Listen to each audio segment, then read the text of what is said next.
The final item of business today is the members' business debate on motion number 7599 in the name of Nanette-Milne on Marie-Curie Signpost-to-Palliative-Care. This debate will be concluded without any questions being put, and I would be grateful if those members who wish to speak in the debate could please press the request to speak buttons now. I call on Nanette-Milne to open the debate. 7 minutes, please. Thank you, Deputy Presiding Officer. I'm very pleased to have been given the opportunity to lead a parliamentary discussion on the report How Good is Primary Care at Identifying Patients Who Need Palliative Care, just 9 days after its publication in the European Journal of Palliative Care. And I thank all those MSPs who have supported my motion since it was lodged last week.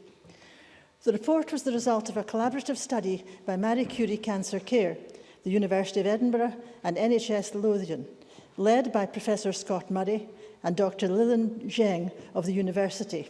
And I'd like to flag up a North East connection because Professor Murray began his career in primary care as a trainee in the Elmbank practice in Aberdeen, where my husband was a partner. This study was the first in the UK to examine the point at which patients are formally identified for palliative care, and it obtained its information from the experience of 684 patients across 9 Scottish GP practices. It found that whilst 75% of cancer patients were identified for palliative care before dying, only 20% of patients with organ failure as a result of chronic heart, lung, liver or kidney disease, or with dementia, either asked for or were identified for palliative care, and most patients received it too late to gain full benefit from it, as on average, care was initiated just 8 weeks before death. The study also found that few patients openly admitted that they might die, put off by the negative connotations and lack of understanding around terms such as palliative and hospice. And sadly, GPs found it difficult to discuss death and dying with their patients, particularly those with a non-cancer diagnosis, even though doctors recognised that open discussion is helpful for patients, their relatives and those taking care of them. The task of identifying patients who would benefit from palliative care was easier for GPs if patients and/or family members asked them for information and extra support, and specific tools such as multidisciplinary meetings and national guidance were of help to them in making decisions around formally identifying these patients. The World Health Organization has stated that all patients with a life-threatening condition can benefit from palliative care, which it recommends should be phased in from the point of diagnosis. However, currently, many such patients are not being identified, either in hospital or in primary care, and the resultant late access to palliative care limits the opportunities to improve the quality of life of patients in their last year of life. The study concludes with 4 recommendations: that patients diagnosed with life-threatening illnesses should be encouraged to discuss and plan their future care so that their wishes can be accommodated, and that doctors and nurses should offer supportive and palliative care to more people with such conditions. The Scottish taboo around talking about death should be tackled, and the report considers that the Scottish Government should lead a public discussion around the issues of death and promote more widely its national plan for palliative care, the Good Life, Good Death, Good Grief initiative. Finally, all doctors and nurses should be trained in how to identify when patients need palliative care support, in addition to the normal treatment for their condition. And this training should include supporting health professionals to have conversations about death and dying. There's no rocket science about any of this, but if these recommendations were to be taken on board, many more patients and their families would be helped towards a positive end-of-life experience through the prevention and relief of suffering by the early identification, assessment and treatment of pain, and the associated physical, psychosocial and spiritual problems, and through being given the choice about where they want to be cared for and where they wish to die. So I would ask the Minister, in his response to the debate, what plans there are, in conjunction with the Royal College of General Practitioners, to review the training of GPs and primary care staff to help them towards better communication with their terminally ill patients and to ensure that more non-cancer patients access palliative care in the last year of their lives. I'd also ask the Government, particularly at this time when we'll soon be hearing the arguments for and against Margot MacDonald's proposals for patient autonomy in deciding when to end life, how and when it will initiate a public debate on death and dying in an attempt to overcome the taboo which currently surrounds the issue in Scotland. Finally, Presiding Officer, I would like to thank Richard Mead of Marie-Curie for his help in preparing for this debate, and to pay tribute to Marie-Curie Cancer Care for the huge amount of work it does in Scotland and across the UK for patients with terminal illness. We've all heard of Marie-Curie nurses, but the breadth and extent of the charity's work is not so well known. It's 740 employees in Scotland, it's 300 plus volunteers, and the 3,000 plus people who collected for this year's Great Daffodil Appeal mean that nearly 4,500 patients in 31 out of 32 Scottish local authorities are supported by nearly 400 Marie Curie nurses, giving them excellent end-of-life care and the choice to die at home if that is what they wish. Research shows that although the vast majority of people wish to die at home or in a hospice, nearly 60% of deaths in Scotland actually occur in a hospital. And I firmly believe that without the support of Marie Curie nurses, that proportion would be significantly higher. Well over 900 patients have been cared for in the Marie Curie hospices in Edinburgh and Glasgow in the past year, and nearly 5,000 have been supported in the community in these two cities alone. Marie Curie also provides emotional support and companionship for many patients with terminal illness and supports their families and carers after the patient has died through its bereavement support services. Moreover, the charity, as well as doing its own research, funds one of the largest palliative care research programmes in the UK. Much of this research is collaborative, such as the study we're discussing today, and is aimed at finding practical ways to improve the care of terminally ill patients from whatever cause and their families. Presiding Officer, there's much more I could say about Marie Curie Cancer Care, but I'll leave it to others to fill in the gaps that I have left. But I look forward to hearing the debate, and I congratulate all the contributors to a very important study on access to palliative care for publishing such a comprehensive report. I commend it to the Minister and to Parliament. Thank you. Many thanks. Before I call Malcolm Chisholm, could I just remind the Chamber that mobile phones should be switched off, as well as other devices, unless the devices are being used to deliver a speech, in which case they should be on silent. Speeches of 4 minutes, please, and I call Malcolm Chisholm to be followed by George Presiding Officer, I congratulate Nanette-Milne for bringing forward this important issue to the Chamber today, and I'd also like to congratulate Marie-Curie Cancer Care for their involvement in the work and all the other superb work, the superb contribution they make towards palliative care. Now, as the report that they are associated with confirms, there is a huge disparity between the 75% of cancer patients being identified and the 20% from the non-cancer group. And in non-cancer patients, what support is given is often too little, too late. These include patients diagnosed with heart, lung, liver or kidney organ failure and with dementia. The research team, which investigated the cases of 684 patients from 9 GP practices, concluded that a gradual and long-term approach to phasing in supportive and palliative care while continuing with other treatment care planning would benefit patients and their families. And can I make 3 general points, which I think perhaps are not necessary to make to members in the Chamber, but in terms of people outside, I would like to make 3 general points about palliative care. Firstly, in terms of what is palliative care, it's a proactive approach, and this is the definition from the Scottish Partnership for Palliative Care, a proactive approach involving a multi-professional team, as well as controlling pain and other distressing symptoms. It applies a holistic approach to meeting the physical, practical, functional, social, emotional and spiritual needs of patients and carers facing progressive illness and bereavement.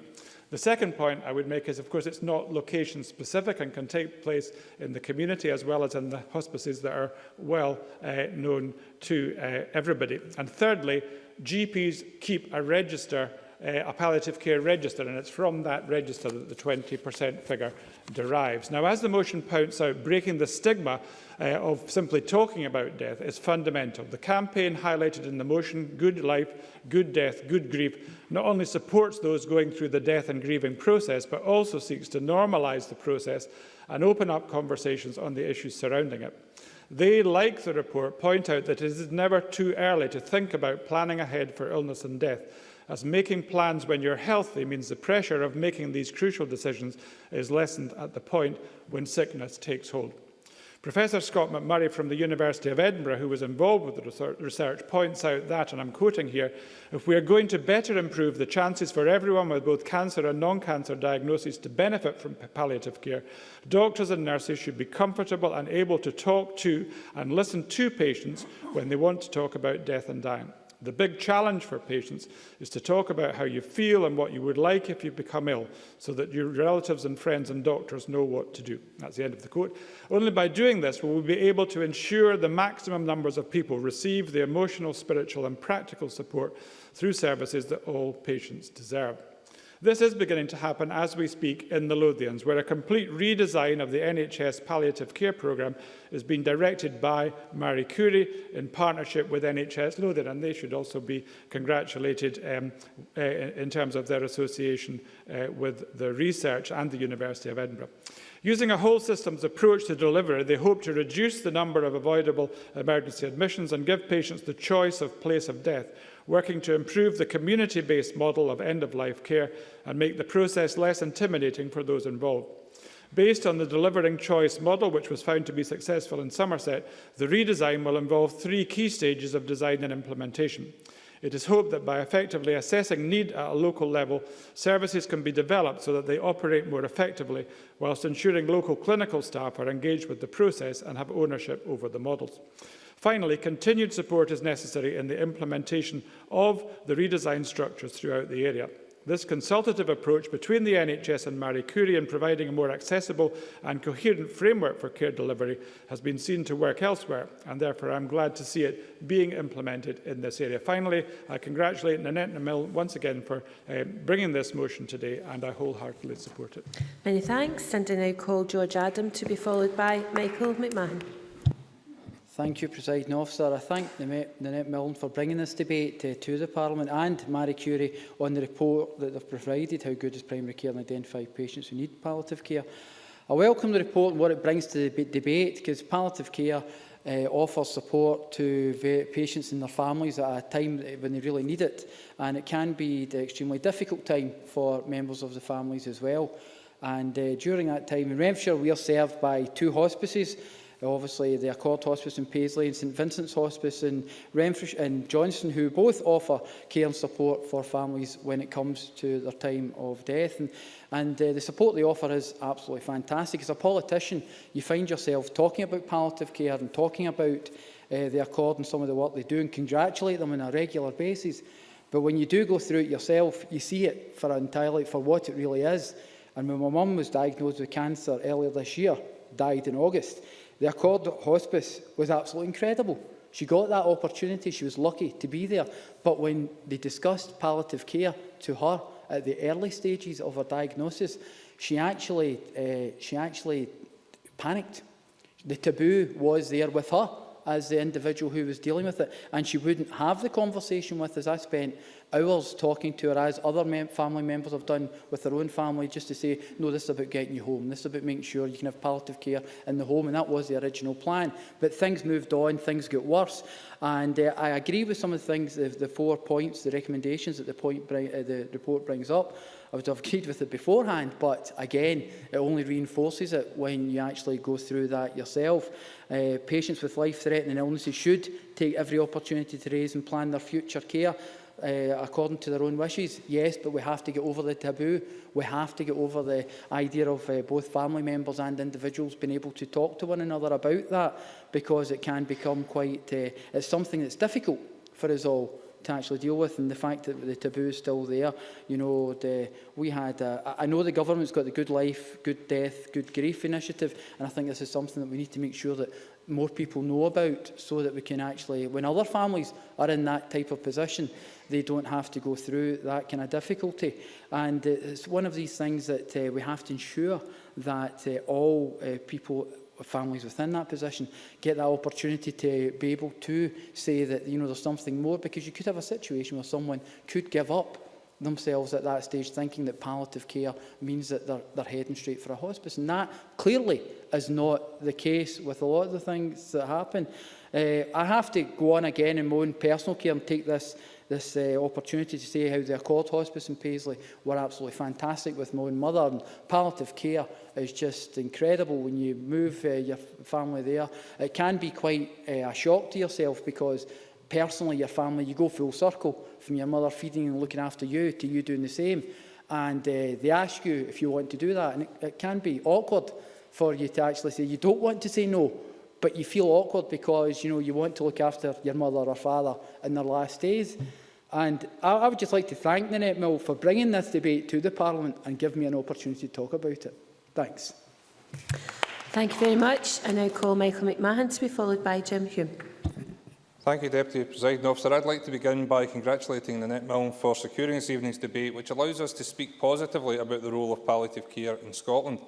I would also like to commend Marie-Curie Cancer Care, the University of Edinburgh and NHS Lothian for producing their study, which was published recently. I'd like to focus on the section in Nanette-Milne's motion, which highlights the reality that we in Scotland have a real collective difficulty when it comes to talking about death.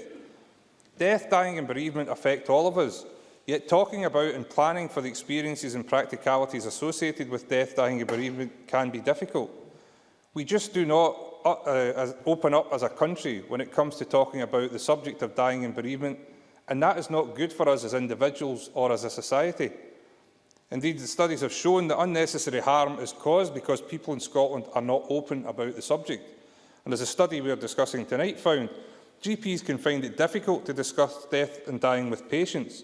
Few patients openly discuss that they might die, though doctors feel it can be helpful.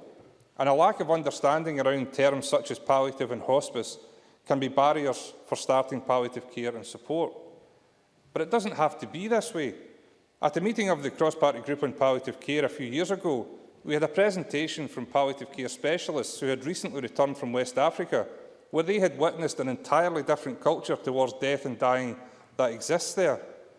Professor Scott Murray, one of the authors of the report, was one of those specialists. And they told us that they'd gone out to learn about the delivery of palliative medicines, but were struck most not by the difficulties which faced medical practitioners in the developing world in delivering adequate palliation in challenging circumstances of high mortality rates and severe poverty, but by the way in which death and bereavement is celebrated in those cultures. Another CPG meeting was on the history of death and dying in Scotland, and I was amazed at just how much of an impact the Reformation had had in creating the closed culture around death which pervades Scottish society still today. As a member of the Irish Catholic community in Scotland, I'm familiar with wakes, and I found it fascinating to learn of the strictures placed by the Church of Scotland on burials and associated rituals. Now, I'm pleased that those restrictions have loosened over time, but there remains some way to go before Scotland becomes more comfortable about burials in future than it was allowed to be in the past. So I particularly welcome the creation of the Good Life, Good Death, Good Grief initiative, which seeks to engage, support and enhance the assets of organisations and individuals who have the potential to improve the experience of death, dying and bereavement in Scotland. Good Life, Good Death, Good Grief is an alliance of over 700 organisations and individuals who believe that Scotland should be a place where people can be open about death, dying and bereavement. And I believe that Scottish society would benefit from being more open to death, the dead and dying. We would become more aware of the options and choices that are available when we are faced with the end of life. Health and social care professionals and volunteers in all care settings would undoubtedly feel better about being able to discuss with patients and their families and friends a wider range of issues relating to death and bereavement. So if people were better placed to talk about death and deal with related issues in a constructive way, there would be more effective support for those dealing with death and bereavement. The death is an inevitable part of life, but we could face it better if we could make palliative care more available, accessible and appropriate to meet the various needs of each individual person requiring additional care to live well until it's time for them to go and leave the rest of us behind to celebrate their lives. Thank you. Thank you very much. And I now call Jim Hume to be followed by Neil Findlay. Thanks, Presiding Officer. I want to first, of course, also begin by congratulating Nanette-Milne on securing this evening's very important debate. It gives us opportunity to discuss an important publication and the wider issue of provision of palliative care in Scotland. The publication of the Scottish Government's first action plan on palliative care, Living and Dying Well, back in 2008, was a welcome step. There had clearly been issues in both identifying those whose medical condition made them appropriate recipients of palliative care and then ensuring that those people did indeed receive it. That report acknowledged this by stating, to date, however, the provision of specialist services for palliative and end-of-life care in Scotland is known to be directly mainly to people with cancer, with a greater range of services available to cancer patients and their families. That was true in 2008, and unfortunately still is true. NHS Lothian, University of Edinburgh, Marie-Curie Cancer Care themselves all deserve great credit for the work they did on the publication which we debate tonight. The findings are quite stark, in some cases shocking, and provide a clarion call to action. The fact that only 1 in 5 patients dying from non-cancer diseases receive palliative care is a shame to us all, particularly when this was identified as a problem in the National Strategy 5 years ago. The Scottish Government has made progress. Palliative care guidelines have been developed. We are now the first country in Europe to have implemented a national electronic system for communicating and anticipatory care planning for palliative care patients, and the Do Not Attempt Cardiopulmonary Resuscitation policy, which has been developed. But as I say, there's much to do still. One of the more enlightening areas of the research came from the views of the health professionals. It's clear that GPs across Scotland are having real difficulty in identifying which non-cancer patients are appropriate for palliative care. And they're also having difficulty in discussing death and dying with non-cancer patients with life-threatening conditions. This is an incredibly delicate and sensitive topic, and no one envies this particular task that is faced by our GPs. But it seems to me that this is something which could be tackled with perhaps some targeted training for GPs in palliative care. A critical feature of a GP's role is to speak with patients about their end-of-life care. If they're having difficulty in doing so, then this is something the Scottish Government may investigate.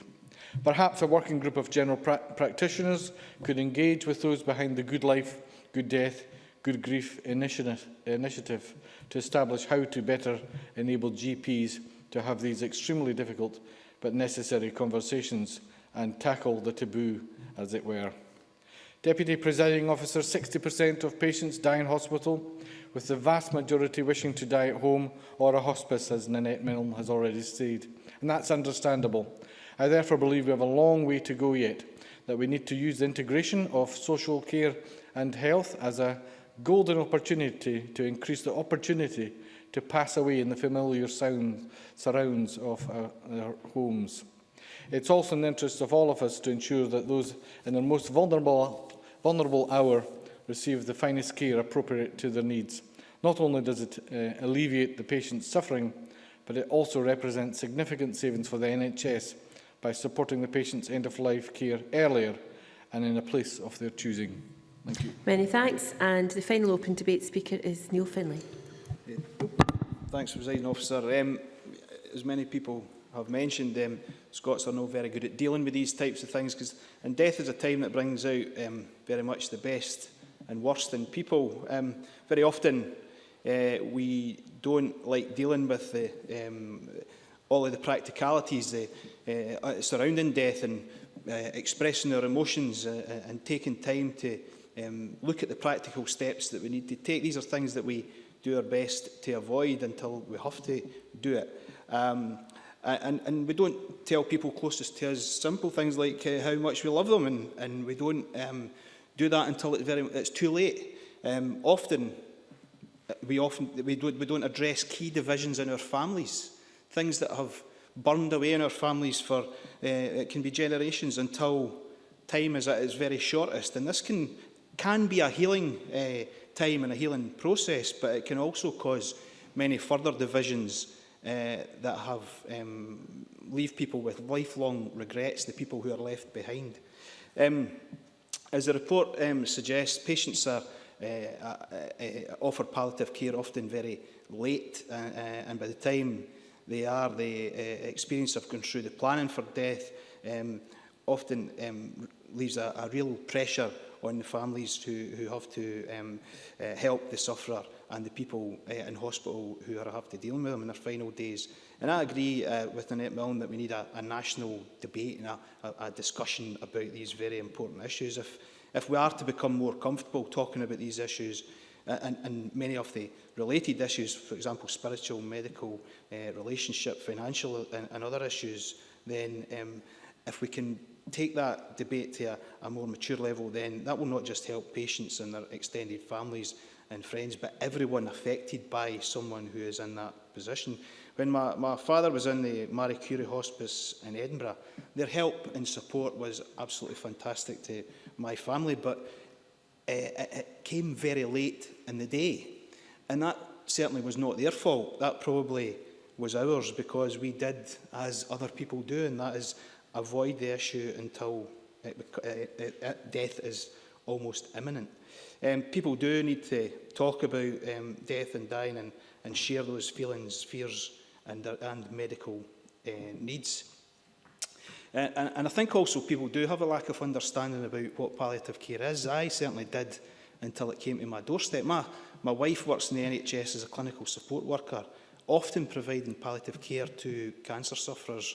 And the heartwarming stories that she tells me of people, the humility of people, the humanity of people, reconciliation of families, people finding peace with themselves through that period, that is greatly assisted. All of that is greatly assisted with the care and the carers who help them through that time.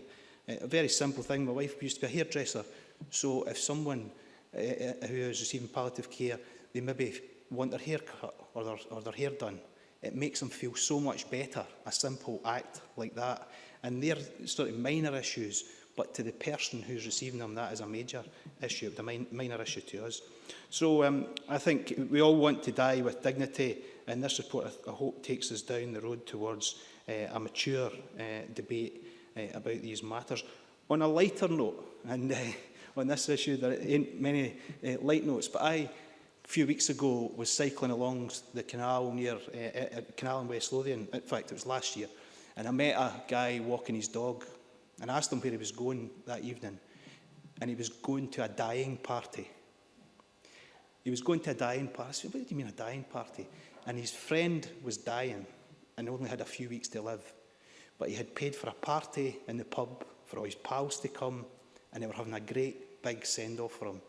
That was someone who is at peace with themselves and is moving on into a better place, hopefully.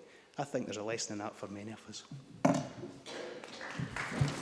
Thank you very much. Can I now invite Michael Matheson to respond to the debate? Minister, you have 7 minutes.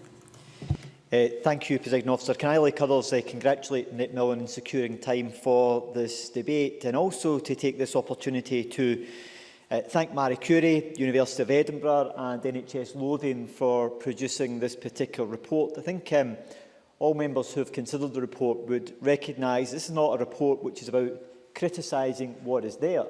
It's about recognising what is there and how it can be improved yet further, and where the areas of improvement need to be made, because it's in all of our interest to make sure the palliative care is provided at the appropriate time, in a person-centred way and in a safe and effective way for that person, not only to help to improve the situation for the cared for person, but also for their family at that vital time at the end of someone's life. And it's important we all recognise that I think historically in the past there has been a great tendency to focus on palliative care as being something which is a province of the hospice setting or within the acute setting.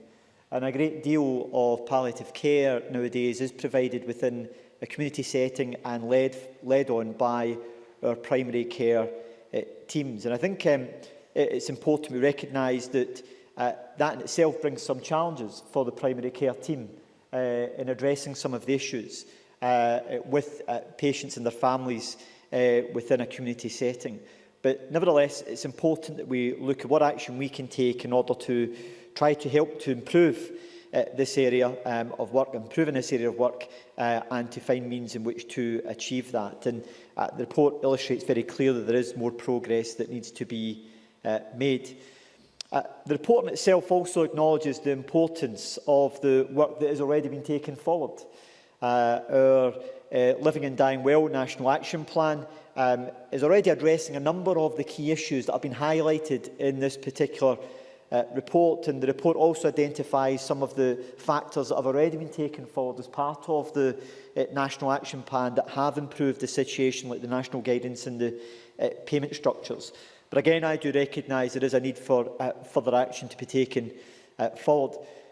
The way in which we seek to take forward policy in this area from a government's perspective is in a collaborative way, working in partnership with the wider sector in order to try and make sure that we take forward the National Action Plan appropriately and that we have the right priorities. And our work in the Living and Dying Well advisory group is crucial to assisting us in taking that forward and helping to support the work that we need to take forward within NHS Scotland and wider.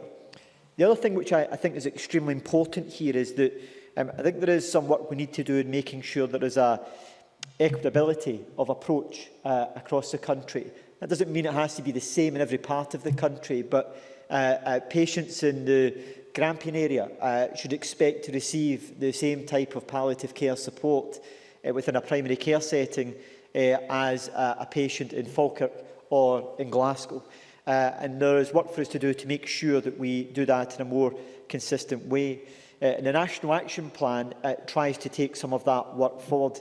I think one of the things that is particularly interesting within this report is the numbers of those patients who do not have a cancer diagnosis that then have difficulty in accessing palliative care, whether that's a lack of professionals recognising to engage with them to discuss palliative care, given the nature of their condition, whether it's other factors. No matter what it is, I think it recognises the need for us to look at palliative care in a much more holistic basis. And the National Action Plan is very clear. It focuses on the person, not the condition. And we need to make sure that palliative care is provided in that holistic way, in the definition that Malcolm Chisholm offered in his contribution, from the physical to the practical, to the functional, the social, to the spiritual and the emotional parts of it. So it's important that it is looked upon in that holistic context. A key part of addressing some of these issues is appropriate planning. Planning through anticipatory care planning is an important element to making sure that we have our primary care colleagues in a position where they are able to manage these issues more effectively. Jim Humany's contribution made reference to the fact that we've done a lot of work in helping to improve anticipatory care planning within the general practitioner setting. That in itself is starting to reap some reward and helping to facilitate some improvements. But clearly we need to build further progress on that. And I think we need to make sure that we look at how we can integrate that much more effectively between GP, the wider primary care team, including groups such as pharmacists, making sure that they are seen as being part of that team and helping to manage someone's palliative care provision. Can I also say a number of members have made reference to public attitudes towards death and dying, and I'm sure all members would recognise that none of these are issues which will be addressed quickly or easily. There is a natural aversion that individuals often have towards talking about dying or death in itself. There's been some very good work taken forward that members are aware of through the Good Life, Good Grief, Good Death programme. And we need to look at how we can build on that yet further in order to allow those discussions to take place. You know, one of the challenges, I think, is that professionals can be provided with the tools and the skills in which to have those discussions. But even with that, some professionals still find that difficult. It's something which I recognise there is a personal element to it, that no matter how much we arm our staff with in terms of skills and knowledge, and there is a range of resources out there that can be provided through NES and others around palliative care, there is a personal element to this. And when you are working with families, that has to be recognised, and we have to also recognise that amongst the staff group who work with these groups of patients. But I think there is a need for us to make sure that we have a dialogue in this country which is healthy in how we look at issues around palliative care and the positive nature of palliative care, and also to discuss death and dying more openly. No simple campaign is going to address that issue. I think all MSPs in their own leadership role within their own communities can help to contribute towards that. But I've got no doubt that if we can get ourselves into a more open discussion around some of these issues, it will help to support issues like the anticipatory care planning, making sure that those patients who may not have a cancer diagnosis but require palliative care get it more effectively at that earlier stage when it should be recognised this is a life-limiting condition and we need to start to engage sooner rather than later. Again, Presiding Officer, can I thank those who contributed to this report.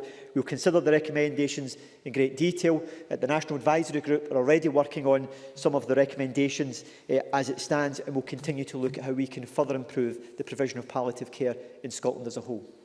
Thank you very much, Minister. Now that concludes Nanette-Milne's Marie-Curie Signpost to Palliative Care members' debate, and I now close this meeting of Parliament.